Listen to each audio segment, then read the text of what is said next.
from 14 News, this is Hoops Live Plus.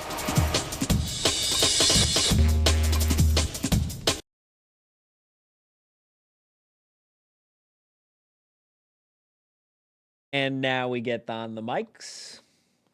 There we go. See, it's like dusting off the old muscles, you know, when you got to get going and get back into it. But consider it dusted off and consider yourself welcome back into Hoops Live Plus. Yes. It's Plus Edition. Plus. Look at it while we bump into the mic. It's the microphone. It's Plus Edition because it's extra.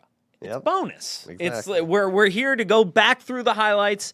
We're here to talk everything you need to know about high school hoops here in the Tri-State. We're going to talk through the games and kind of what they meant last week in our Hoops Live show on Friday.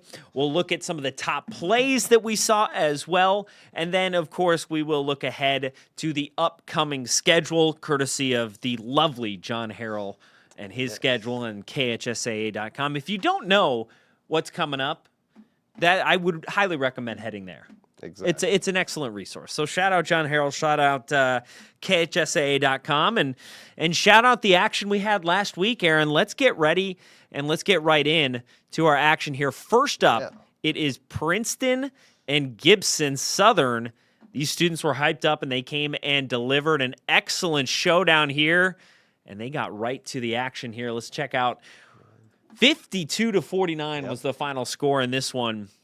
And it was a good win for Princeton as well, as we have some early PAC action here to kind of start to separate as we get into the new year and as we get, honestly, closer and closer to the postseason. Yes. Already. It's hard to believe. It feels a little different, Aaron, because we start pretty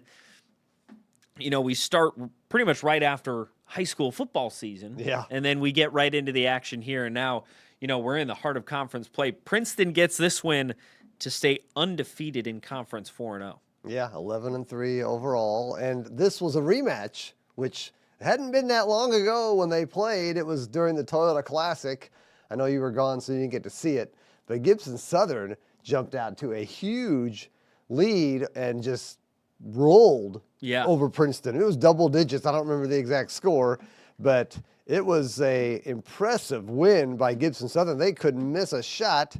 I think, let's see here, it was 61-48. And so, I thought, wow, what a shooting performance by Gibson Southern. They just controlled that game from beginning to end to win the Toyota Classic Championship. So you thought, okay, well, rematch, Princeton, has got to be thinking they'd like to get a little bit of revenge, and they've been playing well lately. Edwin Holmes, of course, 6'7" man in the middle. He's tough. He's a tall guy. They have a new guy from Decatur Central who transferred in, Quentin Volts. He is fast. Yeah, a lot of new faces that we're going to talk about really throughout this first week. Another one we had here as we get back to the restart of these highlights here, Boonville and Washington. This was a good matchup here. Again, staying in the Pocket Athletic Conference. Boonville right towards the top of the pocket. Currently, after all those last results, they sit here at 3-1 in conference. But they fell in that game. Washington at the Hatchet House, able to upset the Boonville Pioneers, or at least we say upset given kind of where they sit right now here with Washington 3-4 now with that win. But a good win nonetheless by the Hatchets. Yeah, and of course, for those people that don't know or didn't hear us mention it at any point already, Washington is coached by Bo Burkhart, who is the son of Bossy head coach Shane Burkhart. Of course, Bo played there, so maybe people remember him from being there when he played, and then he's been an assistant coach at the college level, a grad assistant, and then decided to come back to town. A couple of years ago, he was actually, it was funny, I don't know if he still does, but he was no, I'm sure he doesn't because he's at Washington, but he was teaching at Harrison and he was an assistant at Bossy. And then when Gene Miller retired at Washington, the job was open, and Bo said, why not? He applied. Here he is, first-year head coach at Washington, and that is tough to replace a legend. Absolutely. 50 years. And they're off to a slow start, but, hey, first year. He's got some players, so still halfway through the season. Washington's, you never count them out. No. And Boonville has had a great season. They have. They've Well, awesome. That'll do it for our Pocket Athletic Conference talk here. We'll talk about this spread in just a little bit. Of course, that was an important part of our highlights here. We head over to the Warrior Classic here, the Warrior Showdown. Is it Warrior Classic, Warrior Showdown? Warrior Showcase.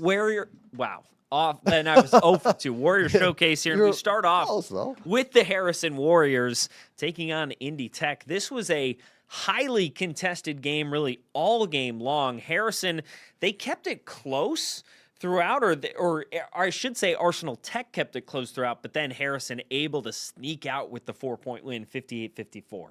And this, because Harrison won Saturday over Hopkinsville as well.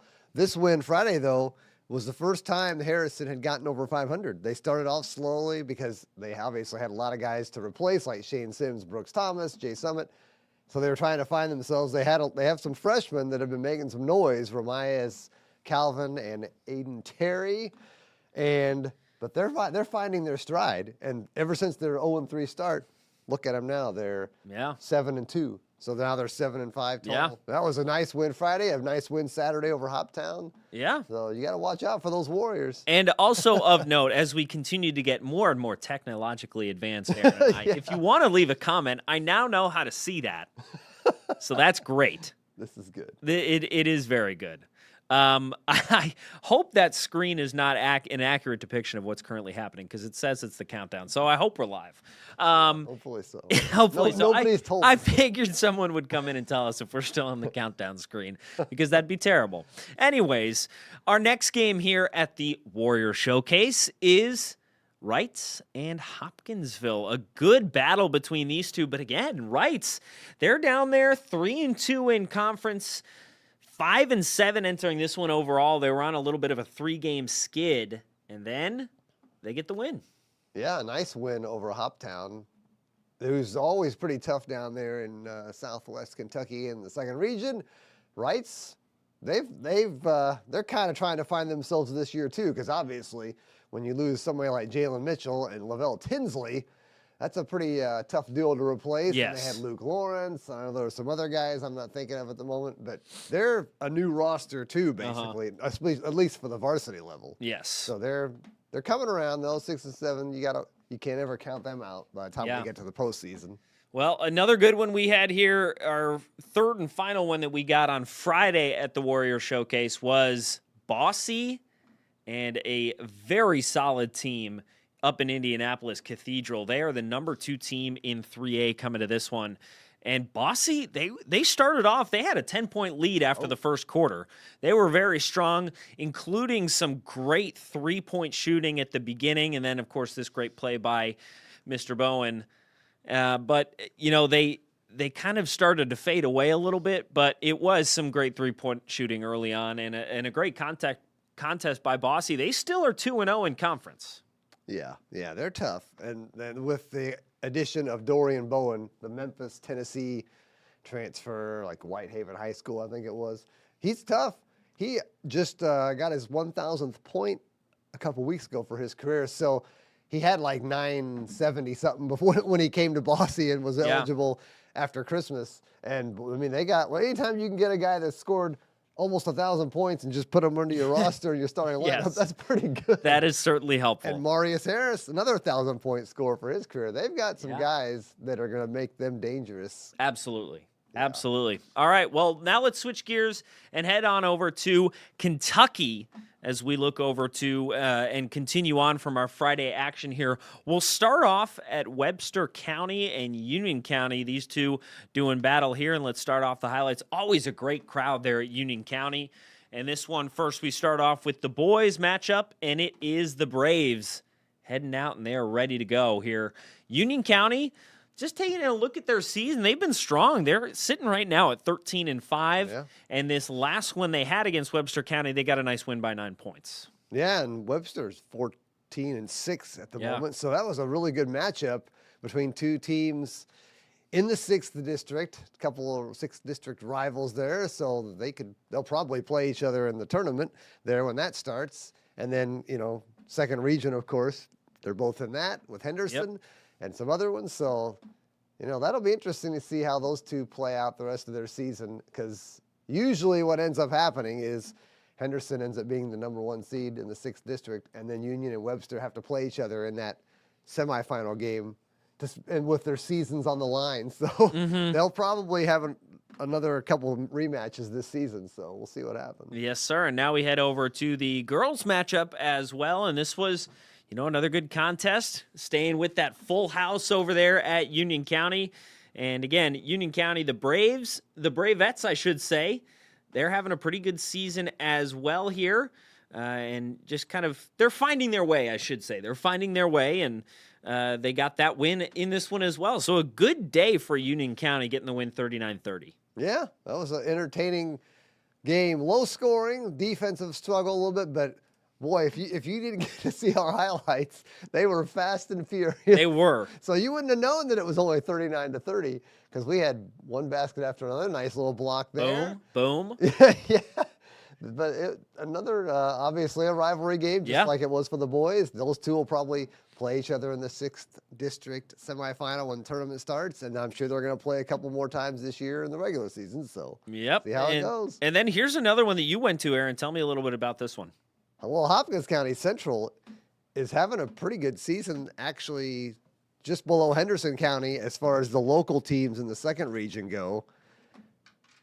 Henderson's 11-7, Hopkins County 11-6, and they had a game against another 2nd region rival, Hopkinsville, and man, oh man, Hopkins Central came out of the gates and put up 32 points in the first quarter and never looked back. They won by almost 50, but they're a pretty good team for people that don't know much about them. So it'll be interesting to watch when it gets into the tournament time. If they can get into that 2nd region tournament, they can make a little noise. So. Yeah. All right. Now we have one more that we're going to talk about here. We start off, of course, with the tuba action. And then we've got Hancock County and Muhlenberg County girls. They are going to battle here. And you know what? That was the bookend of a night when we had 10 games of action, including our college game as well. So our 9th high school game, and we just kept rolling along, And Muhlenberg County right now, they're sitting at 10-10 on the season. Meanwhile, for Hancock County, they're at 7-9. But another fun one. Yeah, Muhlenberg County has a young team. Just looking at their roster. Yeah, and a lot of freshmen. Yeah, and they played. And some 8th graders. And some 8th graders. You can do that in Kentucky. You can even play as a 7th grader on varsity. Well, look at that. But they look pretty tough. They may not be a team that's going to make some noise in the tournament this year, but maybe in the next few years. Because when you're in the 3rd region, you got to deal with Owensboro Catholic and Davis County. Yeah, that's a little difficult. Yes, it is, and it's something you got to continue to work on as you continue to work on and develop talent as you get older and older. Yep. You start to get more and more flashy plays. And speaking of flashy plays, let's get right into our top plays here. Aaron, take us through this first one here. Brania Doolin. There was just a few seconds left in the half, and she brought it up court there. And as you saw, and you'll see it again here, just past half court, she says, "Why not?" Bang. Boom. Bombs it in for about a 30-foot, 35-foot three-pointer. Hey, when you're going good, you're going Yeah, good. why not? If you got the hot hand, let it fly, and she did there. Whew. Okay, all right, let's move on to our next one here. Look at this play by Bossy. This is a fun one here. Bowen just spinning, swirling around, and then he goes and gives the cameras a nice little look as well, too. Just a great play there. Yeah. Look, I mean, I had to back it up a little bit to see. I almost missed the spin move. Yeah. 'Cause a lot of times we start our highlights when they're already across half court. And I was like, oh, my goodness, look at this spin move. And then he just went right down Broadway and nice little reverse layup. That wasn't just your normal layup. He had to put a little English backspin on it. He's a talented guy, and he had some college scouts there at the game as well. So this is a guy who's getting some looks here, and we may see him for, the potentially in the future, depending on where he decides to go in college. So Shane Burkhart's got a good squad. Yeah, and I think I saw something online that said USI was interested in him. Yep, so they are. why not? So they should be. We'll see. Yeah, he's a talented guy, obviously, as you can see here. All right, here's another one. We go to Wrights, and we go to Preston Tolliver. Just working through in the body control there to bring the arms around, up and under. I guess you could call that an up and under of a different variety. He just kind of goes around the defenders right there and keeps it working, and up he goes to score. Yeah, nice jump stop. That's a tough move to make, to be able to make that good, proper jump stop and then go up and take your 2 steps and your layup. A lot of times you don't, you see guys travel when they try to do that, but he made a nice jump stop and then bang, goes right up strongly. Almost could have dunked that. He's pretty tall. Yeah, he is. He's a tall kid out there too. Yes, for sure. All right, we've got one more here. This is in the Princeton-Gibson Southern game. A good pass by Edwin Holmes. Then he goes under to Stocker. That looked almost like a Princeton University textbook play. If you drive baseline, you're looking for that cutter in the lane, and there was Logan Stocker to provide the help, and he finds himself wide open. Draw the defense, and up you go. Yeah, that was a nice play there. Good 1-2 punch there. And then we always have, of course, an honorable mention, and we're going to talk about the delicious food that we had. One more shout out to the Harrison Warriors over there at the Warrior Showcase. That was brought by parents, teachers, the whole 9 yards. They really brought out as much as we needed to eat. So thanks to them, and shout out to the Harrison Warriors. Much love to them. All right, that will do it on our recap here. And let's see what we've got coming up this week because, of course, each week we have plenty more action. So let's pull up Indiana first, Aaron, and we'll see what we've got here coming up. As we look down, Castle, they're hosting an out-of-conference matchup here with Bloomington South.